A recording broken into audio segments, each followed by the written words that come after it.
And just to introduce myself, my name is Nick, and right now I'm a psychology student, and I'm also a January 6th protester.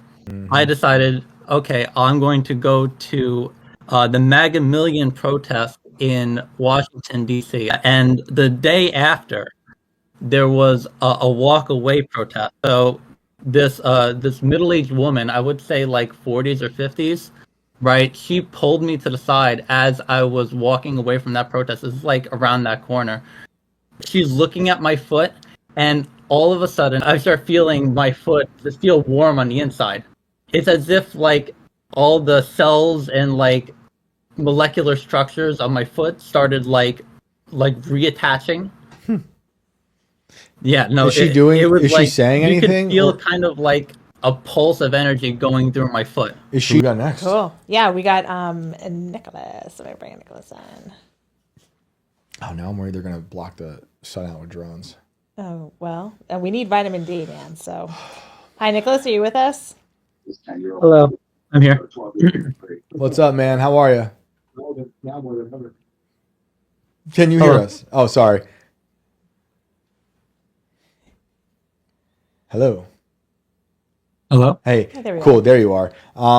So, Nicholas, right? Yeah, I'm with you. What's up, man? How are you? I'm good. I'm good. So, what story do you have for us tonight on this wonderful cold evening? At least for us. Yes.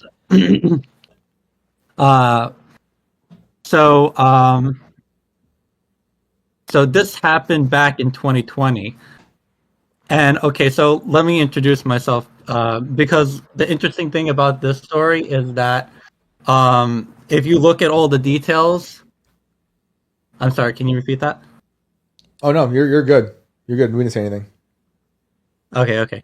If you look at all the details that I say, you can easily find a lot of the details that I say. This is like in the backdrop of 2020. Okay. And just to introduce myself, my name is Nick, and but right now I'm a psychology student, and I'm also a January 6th protester. Awesome. That's a wide range of things. I like it. Wow. Yes. So when 2020 happened, and as you can remember, pandemic, lockdowns, and stuff like that, I was one of the first people to go to a reopened protest here in New York City. I'm a Staten Islander. Oh, okay. Awesome. Fellow New Yorker. Woo, woo. Awesome. So this happened, I want to be clear because I know it dropped the January 6th thing. This happened before January 6th. This happened right after the election, right? And the reason why I brought up earlier the lockdowns is that around this time I was listening to a lot of Tim Pool, right? And I was very inspired by his journalism that he did like in Occupy Wall Street and stuff like that. So I went out and I started to do a lot of journalism. That's awesome. Right. So, you know, Summer of Love happens and all that stuff. Right. I try to film as many protests as possible, a lot of Black Lives Matter protests. And then when the election happens, right, and as we all know, the whole controversy that happened in that election cycle, I decided, okay, I'm going to go to the MAGA Million protest in Washington, D.C. I don't know if you remember that one. Do you remember that one? Yeah, the name for sure. Right. So there was the MAGA Million protest, right? And there were so many people there, right? I remember just waves upon waves of people being there, Yep. right? And the day after, there was a walk away protest, right? So this was like November 16th or 17th that this happened of 2020, right? So before that, so I went to DC with a bunch of friends, and this is important this is actually important because this tells me how I got to this point, right? So I was doing journalism with a bunch of my friends, right? And we went down there, and at the time I got into sort of a religious argument with a friend of mine, and well, we had our disagreement to the point that he had decided to leave me in DC on that day after the walk away protest day. Right. So I was going out and I was filming a lot of the protests of that day. I was filming like the Proud Boys. I was filming, I was on my feet all day. I was wearing like thick steel plated boots too, right? And for whatever reason, I was wearing them wrong, and I had a big bruise on the top of my foot because of it. I went out to film the walkaway protest that morning when I got into another argument with my friend who decided to leave to New York without me, right? So interesting little details is that I remember Scott Pressler was there, Mike Harlow was there, he saw me there, right? And I was friends with him at the time, right? Really, he can look at me and he can like, dude, I know who you are, I remember who you are, just awesome guy all around. Mike Harlow. The Ideological Way says, "Hey, Mikey, I met you at the first hashtag Walkaway Hey, LGBT oh my God! event." Right, Yeah, he's been on IRL. I was sure. trying to figure out, okay, how do I get home? Right. I mean, I went there without a car, and this guy just dissed me, and here I am, I'm limping. Right, because that's how bad my foot's hurting, and I was just like in a workaholic state, Yep. right, where I just need to film as many protests as possible. Right, so following this, right, and this is the moment I was talking about. So this middle-aged woman, I would say like 40s or 50s, right, she pulled me to the side as I was walking away from that protest. It's like around that corner, right, and she saw that I was limping, right.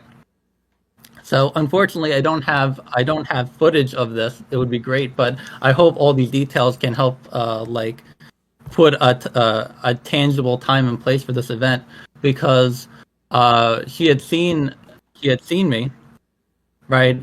She sat me down, right, and she asked me where it hurt, right? So she knelt down. So this was my left foot. So I was kind of sitting like catty corner on the cinder block, Okay. right? And she knelt down to look at my left foot, right? And she's just staring at it, okay? And you have to understand, I'm an atheist, right? This is the whole. I got into an argument with my friend over religion at this point, right? This is the whole thing that like blew us up, right? And she's looking at my foot, and all of a sudden, I start feeling my foot just feel warm on the inside. Right, it's as if like all the cells and like molecular structures of my foot started like reattaching. Yeah, no. Is she Is she saying anything? You could feel kind of like a pulse of energy going through my foot. Is she like moving her hands or saying anything, or just staring at you? No, she was just staring at my foot. That's crazy. It sounds unbelievable, Right. Right. So here I am, right? She's looking at my foot, and I'm just feeling like a pump, like my blood pumping through my foot, right? And 5 minutes later, I can stand again, right? I can walk without limping again. That's crazy. And you It think is think crazy. she healed you? Say that again. You think she healed you? Healed? Yes. So did that change your attitude towards spirituality at all, or religion? Oh, well, not immediately. I didn't even make the connection right away, which Right. was crazy. Didn't even like think about it at the time. I was just like, how did you do that? What'd she say? She said, she said that she learned it from an Indian guru called Nithyananda. Nithyananda. Did you look it up? Right. You can look. I looked him up. He actually exists somehow. It's like I don't know what he taught her, right? But it happened. I'm like, okay, well, I guess I have to believe you then. I had gotten her number, and I went. I was like, okay, I have to go back to New York City now. Unfortunately, I don't have her number anymore because of the FBI taking all of my stuff because I'm a January 6er again. I love how all the threads you told us do come together. I was like, I didn't know where this was going. I remember actually hearing the story, but now it's perfect because not only did you lay out the story to give us concrete details to be like, look, I swear this happened to me, but now the January 6th, we gotta get your phone back from the feds so we can get this healing shaman lady on the show now and see what she's up to because there's people out there who need to be healed. That's crazy. I've heard of people doing that. Actually, my wife at one point was healed by some crazy lady in the street once, like 20 years ago. So I've heard these stories. I don't know what it is. Yeah. There is some controversy on this Nithyananda guy. Oh yeah, what's the controversy? I'm just telling you what she told me.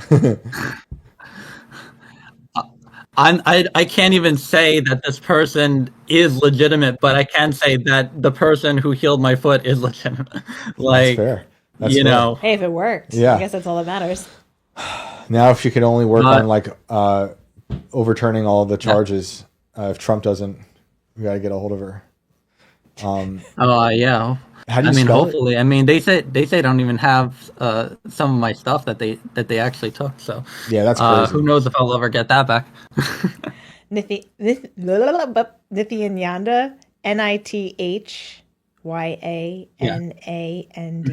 What do they say about it? Formerly Yeah. known as Swami Nithyananda, is a controversial Indian spiritual leader and self-proclaimed godman. He gained notoriety for his spiritual teachings, claims of supernatural abilities, and allegations of misconduct, including legal cases involving sexual assault and fraud. He Of course, fled the India- sexual assault stuff, right? it's a Like, deep who state wasn't trying to turn it accused down. of sexual assault? That's what ChatGPT says. I didn't want to tell Oh, you that's what I was looking no. at, but yeah, that's Interesting. I've never heard of that one. yeah. Wow. Well, anyways, I'm glad I was able to share my story. I do have to go soon. All right. Hey, man, thanks for calling. Thanks for the story. I'm glad you're better. And I hope you get your stuff back.